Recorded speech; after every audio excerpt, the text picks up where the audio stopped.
오늘 우리에게 주시는 생명의 말씀은 여호수아 3장 1절에서 6절 말씀입니다. 할렐루야. 매주일마다 우리 예배위원장이신 주영석 장로님께서 제일 먼저 아침에 오셔서 하루 종일 섬기고 있습니다.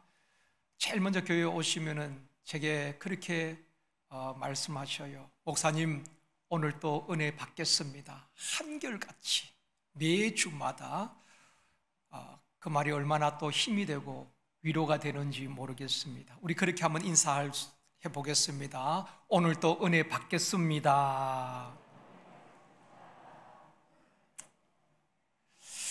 다시 한번요. 주의 이름으로 사랑하며 축복합니다.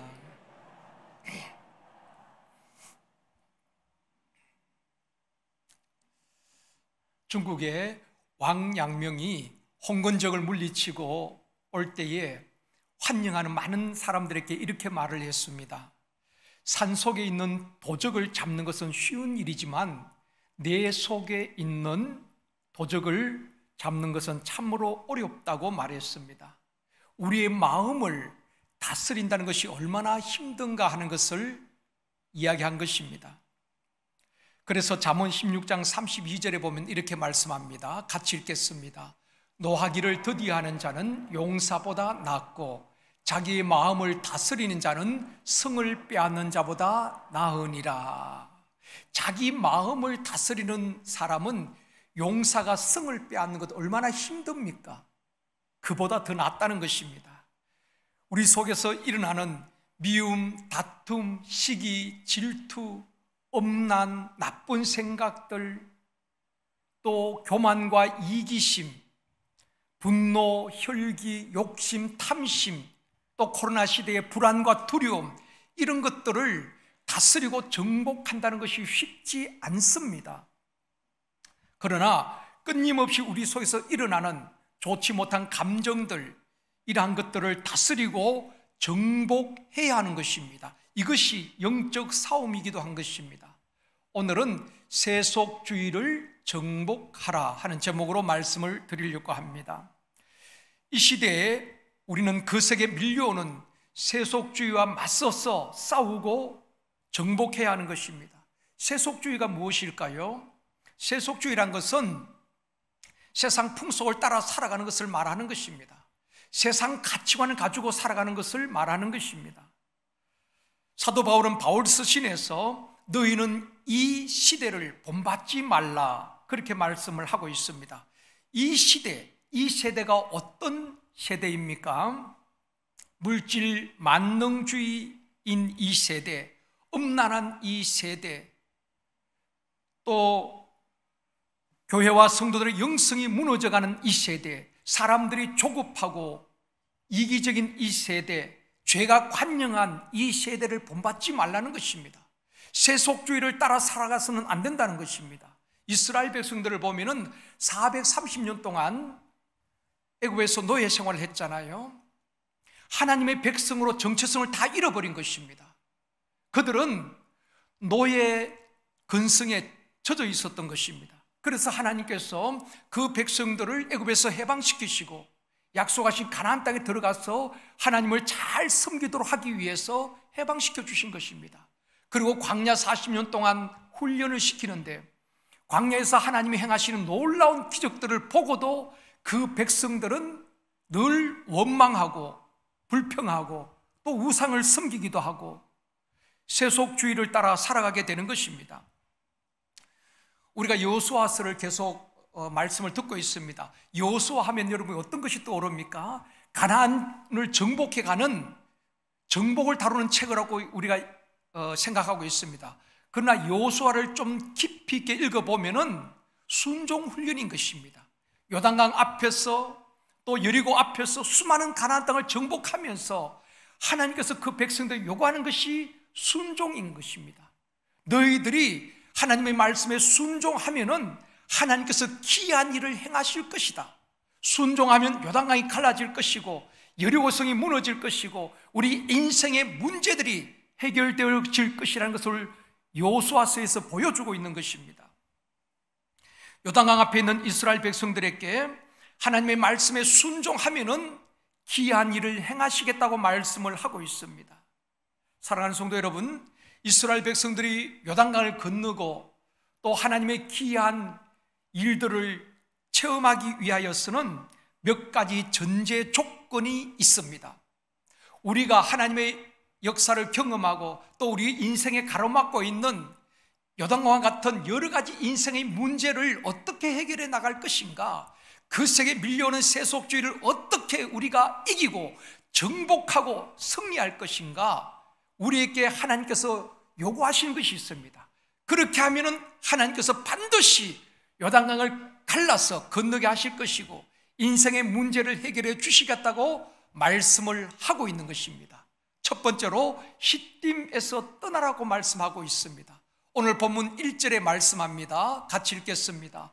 또 여호수아가 아침에 일찍이 일어나서 그와 모든 이스라엘 자손들과 더불어 시딤에서 떠나 요단에 이르러 건너가기 전에 거기서 유숙하니라. 여기서 우리가 좀 주목해야 될 말씀이 아침에 일찍이 또 시딤에서 떠나, 이 말씀에 좀 집중할 필요가 있습니다.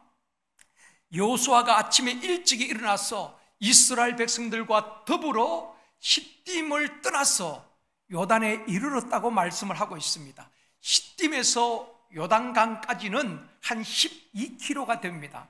그러니까 아침에 일찍이 일어나서 시딤을 떠나서 요단에 이르게 된 것입니다. 아침에 일찍이 일어났다는 말씀은 여호수아와 이스라엘 백성들이 하나님의 말씀을 받고 지체하지 않았다는 것입니다. 머뭇거리지 않았다는 것입니다. 여러분, 여호수아를 쭉 읽어보면은 아침에 일찍 이런 말씀이 계속 반복되고 있습니다. 오늘 본문뿐 아니라 여호수아 6장 12절에도 말씀합니다. 또 여호수아가 아침에 일찍이 일어나니, 7장 16절에도 말씀합니다. 이에 여호수아가 아침 일찍이 일어났어. 8장 10절에도 말씀합니다. 여호수아가 아침에 일찍이 일어나. 계속해서 여호수아가 아침에 일찍 일어났다 말씀하고 있습니다. 여호수아는 하나님의 말씀에 순종하기 위하여서 늦잠 자고 게으름 피운 것이 아니라 아침에 일찍이 일어나서 그 말씀에 순종했다는 것입니다. 여러분, 성경에 보면은 순종의 사람들을 보면은 다 아침에 일찍이 말씀 앞에 순종합니다. 하나님께서 아브라함에게 말씀하셨어요. 아브라함아, 내 사랑하는 독자 이삭을 번제로 드리라. 그 말씀을 받고 성경에 보면은 아브라함이 아침에 일찍이 일어났어 나귀의 안장을 씌우고 이삭을 데리고 하나님이 지시한 곳으로 갔다라고 말씀을 하고 있는 것입니다. 순종의 사람들은 게으르지 않습니다. 아침에 일찍이 새벽에 일어나서 말씀에 순종할 때에 역사들이 일어났다는 것입니다. 새벽 시간은 기적의 시간이고 하나님께서 기이한 일을 행하시는 시간인 것입니다. 성경에 수많은 기적들이 새벽에 많이 일어났습니다. 홍해가 언제 갈라졌습니까? 새벽에 쫙 갈라지게 되는 것입니다. 만나를 언제 내려주셨습니까? 새벽에 만나를 다 진 가운데 내려주셨습니다.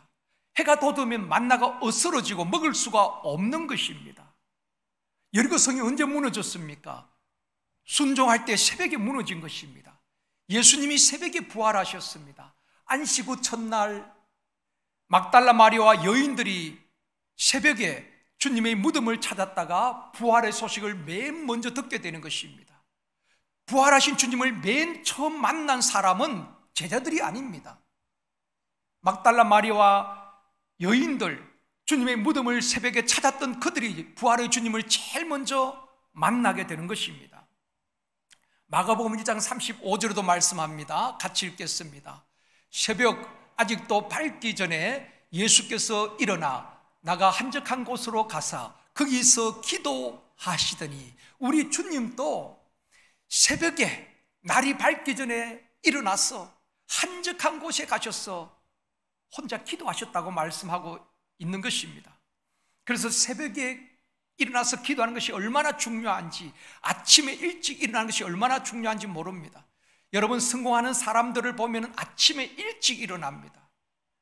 노량진 수산시장이나 여러분 아침에 일찍 일어나서 새벽 1시에 시장으로 가서 일을 하는 것입니다. 성도들이 사업장이나 가게에 가장 많이 붙어있는 성경 구절이 있습니다. 또 많은 성도들이 참 좋아하는 구절이 있지요.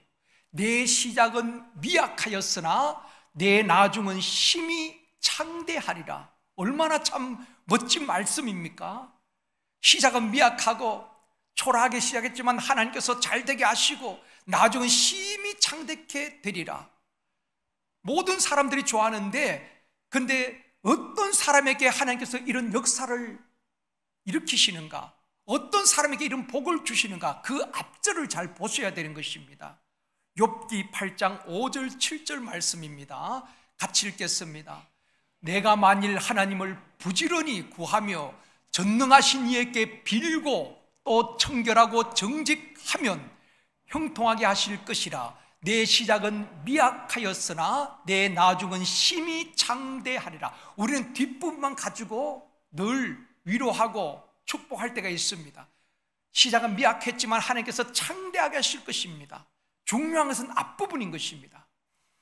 하나님께 부지런히 구하고 전능하신 이에게 빌고 기도하고 또 마음이 청결하고 정직할 때에 그런 사람에게 형통하게 하실 것이고, 시작은 미약하고 초라했을지라도 하나님께서 창대하게 하실 것이다.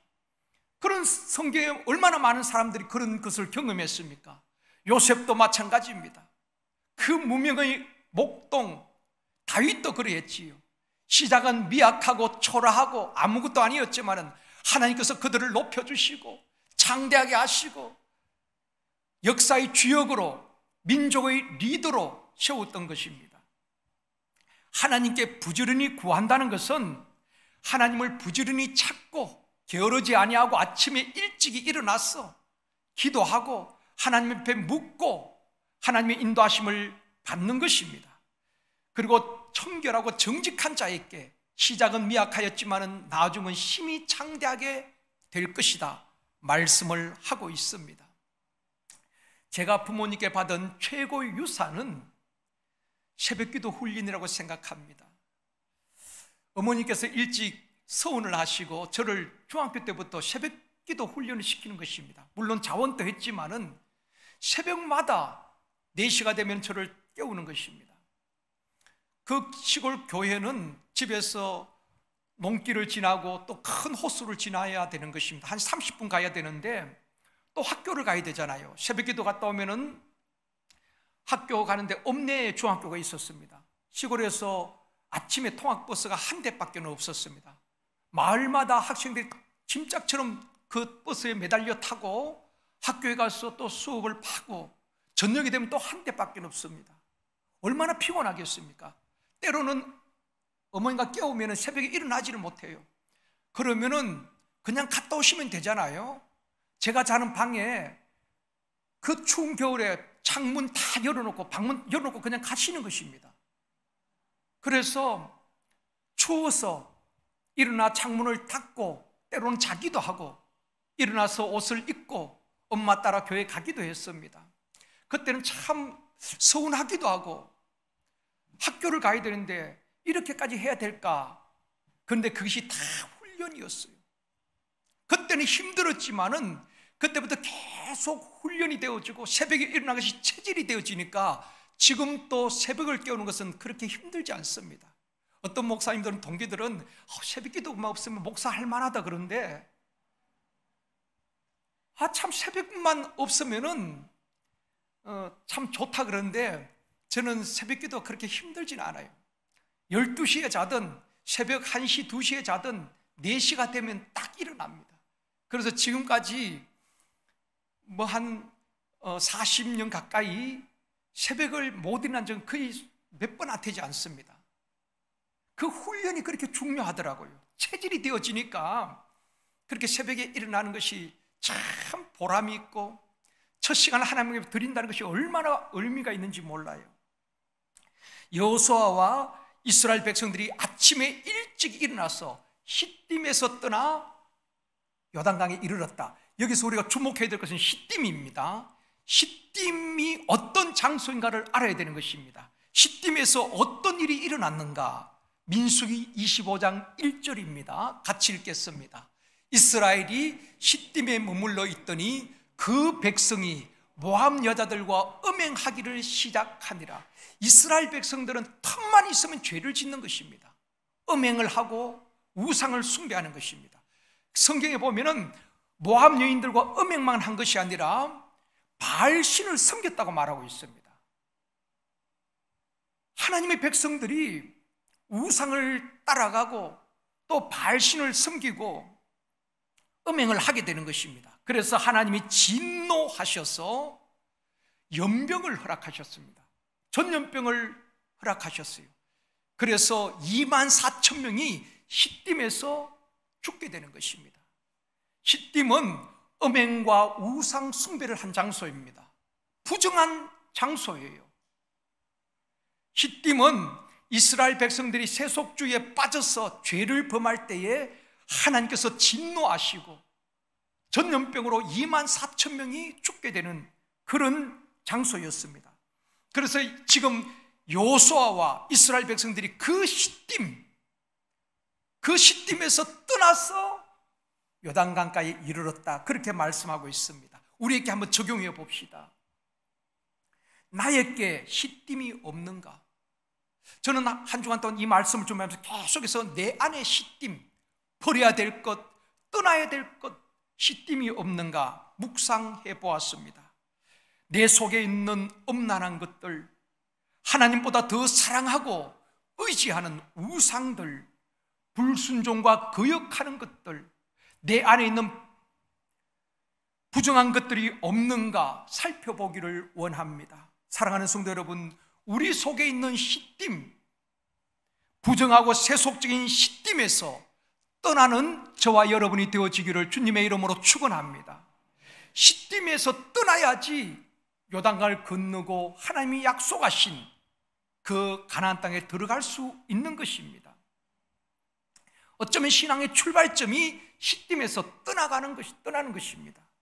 두 번째로 세속주의를 정복하려면은 언약궤를 뒤따라가야 하는 것입니다. 오늘 본문 3절 말씀입니다. 같이 읽겠습니다.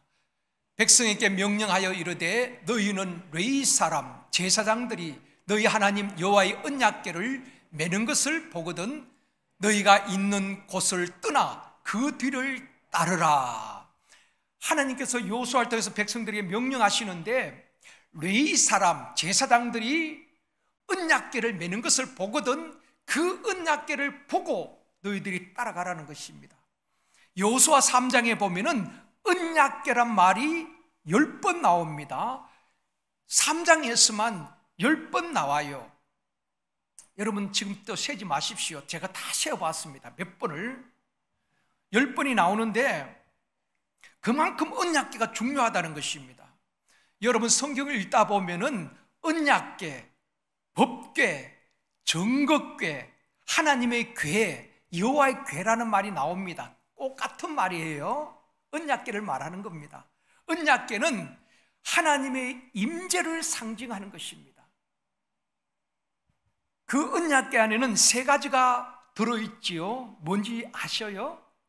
첫 번째는 십계명이 기록된 두 돌판이 언약궤 안에 있습니다. 이것은 무엇을 의미하는가 하면은 이스라엘 백성들이 지켜야 될 하나님의 말씀, 순종해야 될 하나님의 계명을 말하는 것입니다. 하나님의 말씀이 그 언약궤 안에 있는 것입니다. 두 번째는 아론의 상난 지팡이지요.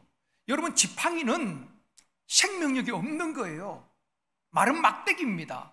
그런데 그 지팡이에 삭이 났지요. 삭이 났다는 것은 생명을 말하는 것입니다. 부활을 의미하는 거예요.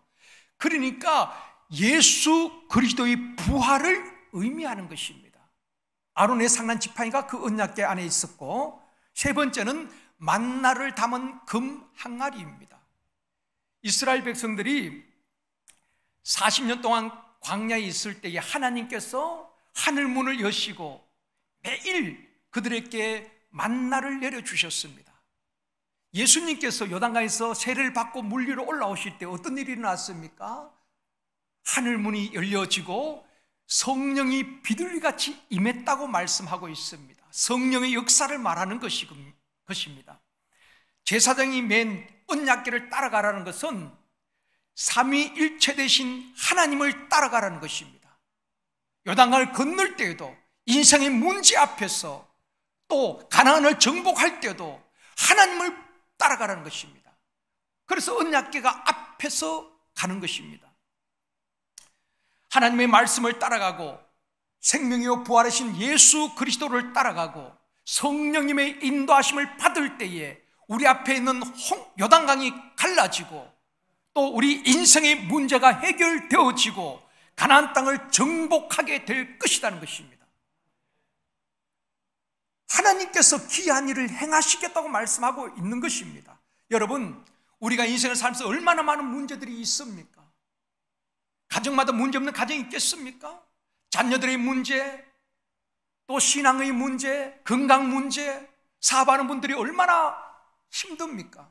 사업자의 문제, 직장의 문제, 장래 문제, 노후 문제, 많은 요단강 같은 문제 앞에서 사람들을 의지하고 따라가는 것이 아니라 오직 하나님을 바라보고 하나님을 따라갈 때 하나님께서 역사하실 줄 믿습니다.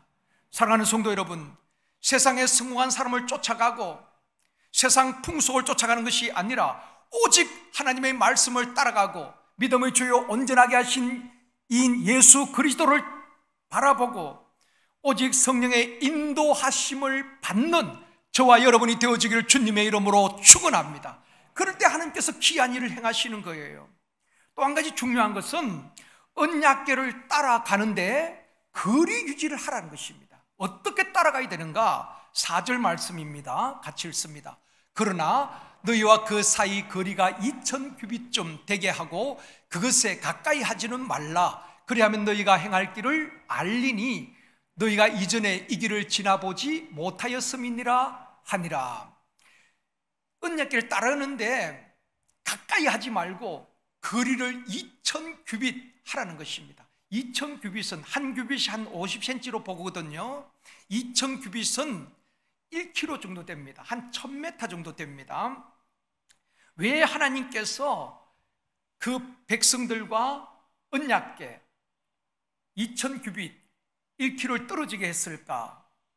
첫 번째는 하나님의 임재를 두려워하라는 것입니다. 즉 언약궤를 함부로 손대거나 열어서는 안 되는 것입니다. 성경에 보면은 이스라엘이 블레셋에게 언약궤를 빼앗겼습니다. 그 언약궤를 다시 찾아서 다윗성으로 옮길 때에 수레에 싣고 소로 하여금 끌게 했습니다. 그런데 이 소가 나곤의 타작마당에서 소가 막 뛰잖아요. 그러니까 수레에 실린 벗개가 막 흔들흔들하고 넘어지려고 합니다. 그때 우사가 딱 벗개에 손을 댑니다. 그때 우사가 그 자리에서 죽게 되는 것입니다. 언약궤는 함부로 손대면 안 된다는 것입니다. 여러분, 하나님의 말씀은 사소리 풀면 안 되는 것입니다. 내 방식으로 해석해서도 안 되는 것입니다. 그래서 저도 설교 준비할 때에 제가 묵상하고 하나님 주신 은혜를 받고 마지막에는 주석을 가지고 내가 혹시 잘못 해석한 것이 아닌가 주석을 쭉 마지막 점검을 하는 것입니다. 이처럼 언약궤를 이렇게 너무 가까이 해서는 안 된다는 것입니다. 또 한 가지는 언약궤를 모든 사람이 바라볼 수 있도록 2000규빗을 거리를 두게 한 것입니다. 언약궤가 만약에 백성들 바로 앞에 있다면은 앞에 있는 사람은 볼 수 있지만은 그 뒤에 있는 사람은 언약궤를 볼 수도 없습니다. 그러면 사람만 바라보고 따라갈 수밖에 없어요. 그런데 한 1km 앞에 언약궤가 있으니까 이 백성들이 하나님께서 우리를 인도하시는구나, 요단강이 앞에 있어도 하나님께서 앞서 가시는구나, 그리고 따라가는 것입니다. 이 그림에 보면은 요단강이 앞에 있고 언약궤를 맨 제사장이 맨 앞에 선두에 서고 그 다음에 본대까지는 한 1km 거리 2000규빗 거리를 둔 것입니다. 그리고 선두에는 세 지파가 서지요. 갓, 르벤, 므낫세, 반지파, 요단강 동편 땅을 요구했던 이 지파들이 선두에 서게 되는 것입니다. 그리고 그 뒤에 본대 이스라엘 백성들 한 200만 명이 따르게 되는 것입니다. 그러니까 언약궤 저 앞에 제사장이 메고 있으니까 앞에 있는 사람뿐 아니라 뒤에서도 다 보여지는 것입니다. 그래서 너희 행할 길을 알려주겠다고 말씀하고 있는 것입니다. 이것은 모든 백성들이 행진할 때에, 요단강을 건널 때에 모든 시선을 언약궤에 집중하라는 것입니다. 이것은 우리 신앙생활에 중요한 것을 알려주고 있습니다. 성도들을 보면 많은 분들이 신앙생활을 하시다가 사람들 때문에 실망하고 상처받고 사람들 때문에 실족한 분들이 참 많이 있습니다. 교회 다니다가 예수님 때문에 실망했다가 떠난 분도 많지 않아요. 대부분 누구 때문에 내가 상처받았어, 누구 때문에 내가 마음이 상했어, 그렇게 시험 들고 떠나는 분들이 참 많이 있습니다. 그렇기 때문에 우리가 신앙생활의 초점은 사람에게 맞추면 안 되는 것입니다. 여러분, 사람은 저나 여러분들이나 다 허물이 있고 실수가 많은 것이 사람 아니겠습니까? 여러분, 별 사람은 없습니다. 사람은 다 비슷합니다. 그렇기 때문에 사람만 의지하다 보면 사람 때문에, 믿었던 그 사람 때문에 상처받게 되는 것입니다. 그러므로 우리가 신앙생활할 때 사람을 서로 세워주고 격려하고 사랑해 주어야 되지만은 우리가 의지하고 바라보아야 할 분은 오직 언약궤, 오직 전능하신 그분을 바라보고 이 험한 광야 같은 인생길을 살아내야 되는 것입니다. 우리 신앙의 초점은 하나님께 집중해야 하는 것입니다. 그래야 사람들의 말에 흔들리지 아니하고 이 거세게 밀려오는 세속주의에 맞서서 넘어지지 아니하고 끝까지 달려갈 길을 달리고 믿음을 지켜낼 수가 있는 것입니다. 사랑하는 성도 여러분, 오직 하나님을 바라보고 좌로나 우로나 치우치지 아니하며 언약궤 삼위일체 되신 하나님만 의지하고 이 땅에서 하나님 주신 사명을 잘 감당하고 승리하는 저와 여러분이 되어지기를 주님의 이름으로 축원합니다. 세 번째로 자신을 성결하게 하라고 말씀하고 있습니다. 5절 말씀입니다. 같이 읽습니다. 여호수아가 또 백성에게 이르되 너희는 자신을 성결하게 하라. 여호와께서 내일 너희 가운데 기이한 일을 행하시리라. 그 세계 밀려오는 세속주의를 정복하고 하나님이 행하시는 기이한 일을 보고 요단을 건너 약속의 땅 가나안에 들어가려면은 자신을 성결하게 하라고 말씀하고 있는 것입니다. 지금 여호수아와 이스라엘 백성들이 요단강 앞에 서 있습니다. 막 물이 범람하는 거세게 흘러가는 그 요단강 앞에 서 있습니다. 그렇다면은 하나님께서 그 백성들에게 다리를 놓아라, 아니면 배를 만들어라, 뗏목을 만들어라 그렇게 말씀하지 아니하시고 너희 자신을 성결하게 해라, 깨끗하게 해라. 그러면 그 다음은 하나님이 하시겠다는 것입니다. 우리 인생의 문제 앞에서도 우리가 하나님 앞에 깨끗하고 정직하면은 하나님께서 우리 앞에 있는 모든 난제들을 해결해 주실 줄 믿습니다. 해결이 안 된다면 그 문제 앞에서도 쓰러지지 아니하고 이겨낼 수 있는 힘을 주실 줄 믿습니다.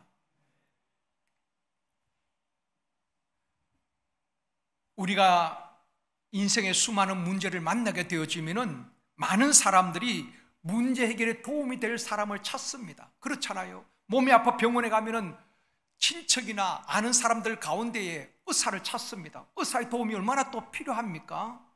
법적인 문제가 있으면은 아는 사람 가운데에 법조인을 찾습니다. 사람도 참 힘이 됩니다. 또 어떤 문제 앞에서 우리는 그 문제를 해결할 방법을 찾습니다. 그런데 성경에서 하나님께서 하시는 말씀은 좀 다릅니다. 하나님께서는 사람을 찾고 방법 찾기 전에 하나님 앞에 회개하고 자신을 성결하게 하고 하나님께 돌아오라고 말씀하고 있습니다. 그럴 때에 하나님께서 그 문제를 해결해 주시겠다고 말씀하고 있습니다. 구약의 많은 선지자들이 외친 말씀이 무엇입니까? 그 이스라엘 백성들이 하나님을 떠나서 우상을 쫓아가고 세속주의에 빠져서 세상을 따라갈 때에 선지자를 통해서 그렇게 외치는 것입니다. 너희들이 우상을 버리고 바알을 버리고 아스다롯을 버리고 하나님께로 돌아오라. 하나님께로 돌아오면은 하나님께서 너희들을 삼매시고 고치시고 치유하시고 회복시켜 주실 것이다. 이것이 구약 모든 선지자들의 외침 아닙니까? 하나님께 돌아오면 다 회복시켜 주실 줄 믿습니다. 그래서 하나님은 우리에게 성결하라고 말씀하고 있습니다. 하나님은 거룩하신 분이시기 때문에 우리에게 거룩을 요구하시고 성결을 요구하시는 것입니다. 우리가 신앙생활을 하면서 때로는 열심히 교회에서 일하고 봉사하고 충성하는 것으로 믿음을 판단할 때가 참 많이 있습니다. 그런데 성경을 좀 자세히 보면은 우리 하나님은 우리에게 요구하시는 것은 많이 힘에 지치도록 열심히 일하라고 말씀하지 않습니다. 먼저 너희 자신을 성결하게 하라. 깨끗하게 하라. 그것이 신학적 용어로 성화지요. 예수 믿고 날마다 주님을 닮아가고 깨끗한 사람 위에 성령을 부어주시는 것입니다.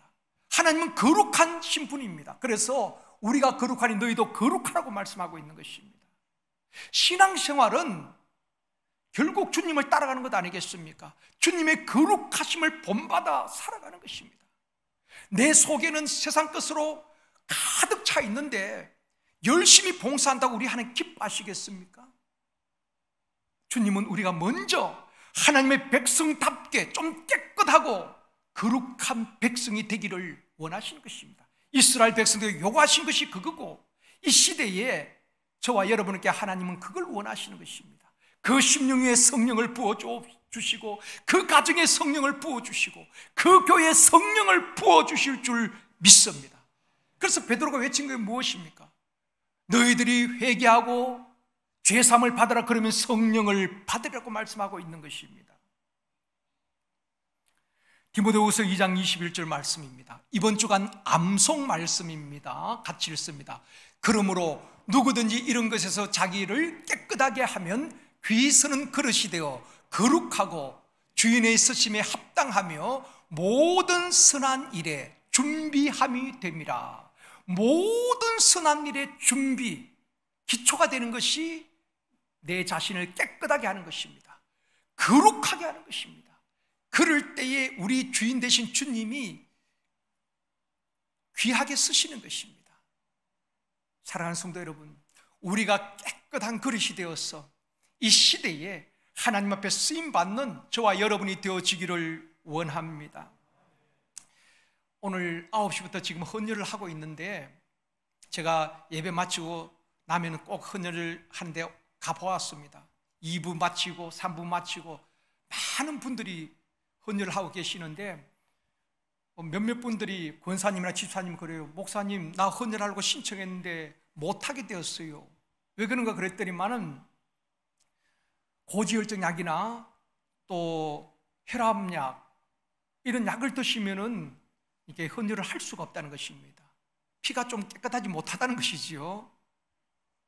그러니까 헌혈한다고 해서 아주 건강하시고 깨끗한 분이 깨끗한 피를 헌혈하는 것입니다. 그래서 다른 분에게 깨끗한 피를 또 수혈하는 거예요. 헌혈하고 싶어도 내 피가 약을 먹고 있으면은 그렇게 피가 깨끗하지 못하면 헌혈을 못하는 것입니다. 여러분 하고 싶다고 되는 것이 아니라 가면 또 퇴짜 맞을 분들도 있습니다. 저도 하려고 했는데 좀 걱정이 돼요. 아마 퇴짜를 맞지 않겠나 싶기도 하고. 지금 우리가 대통령 선거를 앞두고 있습니다.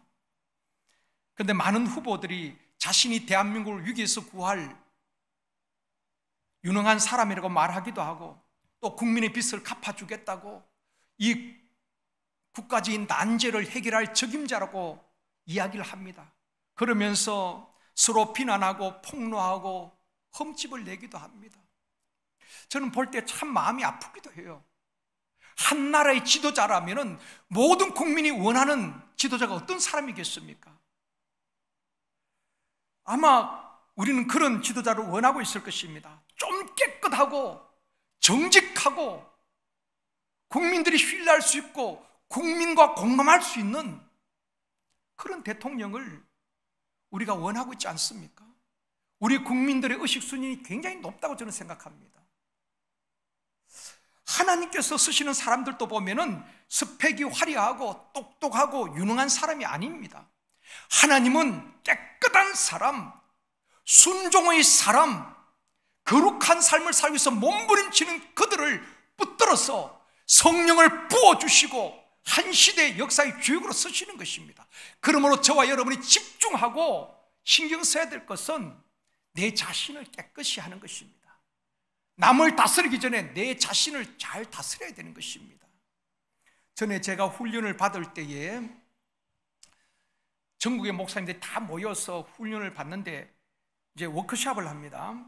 목사님들 7명, 8명이 조로 한 조가 그렇게 짜여지는 것입니다. 그 나눈 주제가 무엇인가 하면은 내가 끊고 버려야 할 죄가 무엇인가. 이제 강의를 듣고 워크숍을 하는데 내가 끊고 버려야 될 죄가 무엇인가, 그걸 이제 나누는 시간이었습니다. 저를 포함해서 대부분의 목사님들이 가면을 쓰고 피상적으로 나누었어요. 목사기 때문에 거룩한 것처럼 문제 없는 것처럼 그렇게 나누고 있는 것입니다. 그때 한 목사님이, 우리보다 연세가 조금 더 드셨던 그 목사님이 그렇게 자신의 마음을 오픈하는 것입니다. 목사님들, 제게는 늘 고민되는 것이 있습니다. 그걸 위해서 좀 기도해 주십시오. 그러면서 이렇게 말씀하시는 것입니다. 나는 지금도 자주 음란 동영상을 봅니다. 아무도 모르게 은밀하게. 그리고 음란한 생각에 사로잡힐 때가 참 많이 있습니다. 이것을 끊을 수 있도록, 이런 생각에서 벗어날 수 있도록 저를 위해서 좀 기도해 주십시오. 그 목사님이 자신이 솔직하게 그렇게 고백하는 것입니다. 그 목사님 뿐이겠습니까? 우리 속에 그 추한 것들이 얼마나 많은지 모릅니다. 저는 그 목사님 고백을 듣고 정말 존경스러웠어요. 자신을 솔직하게 고백할 수 있다는 것이 쉽지 않잖아요. 샘터 모임에서 정말 내 이야기를 할 수 있다는 것이 쉽지 않습니다. 왜냐하면 샘터에서 그런 이야기를 하면 금방 또 그 소문이 나버리니까. 여러분, 샘터에서 어떤 이야기를 나누어도 비밀이 보장되어야 되는 것입니다. 함께 울면서 기도하고 그 문제를 해결하는 것이 영적 소그룹 샘터인 것입니다.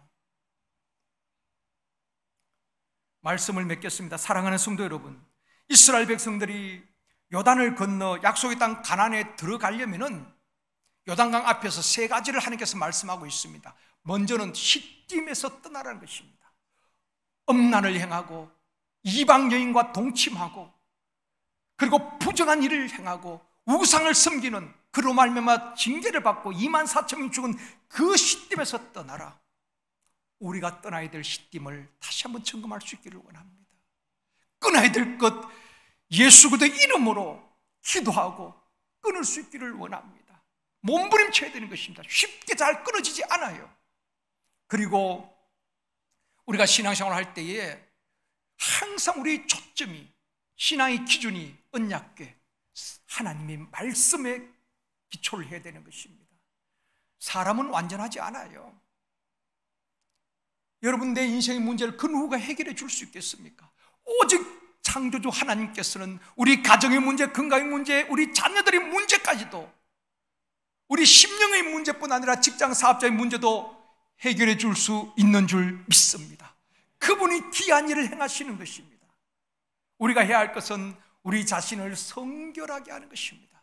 어떻게 해야지 우리가 성결하고 거룩한 삶을 살아갈 수 있는가? 디모데전서 4장 5절입니다. 같이 읽습니다. 하나님의 말씀과 기도로 거룩하여 짐이라. 우리는 열심히 봉사하고 교회 사역을 하기 위해서 집중합니다. 그런데 그보다 우리 자신들을 거룩한 삶, 성결하기 위해서 애써야 되는데 말씀과 기도로 성결해야 하는 것입니다. 잘 끊어지지 않는 그분을 가지고 계속해서 기도하고 선포해야 되는 것입니다. 나사렛 예수 그리스도의 이름으로 내 속에 있는 이 부정적인 것, 음란한 것, 세속적인 것은 다 끊어질지어다, 끊어질지어다. 끊어질 때까지, 떠나갈 때까지 우리는 힘쓰고 싸워야 하는 것입니다. 세속주의와 싸워야 하는 것입니다. 편리주의와 싸워야 하는 것입니다. 그리고 하나님의 뜻을 따라 살아갈 때에 우리 인생의 수많은 문제들도 하나님께서 요단강을 가르시듯이 귀한 일을 행하실 줄 믿습니다. 말씀과 기도로 우리의 심령이 깨끗하여지고, 말씀과 기도로 가정의 거룩성, 교회의 거룩성을 지켜내는 저와 여러분이 되어지기를 주님의 이름으로 축원합니다.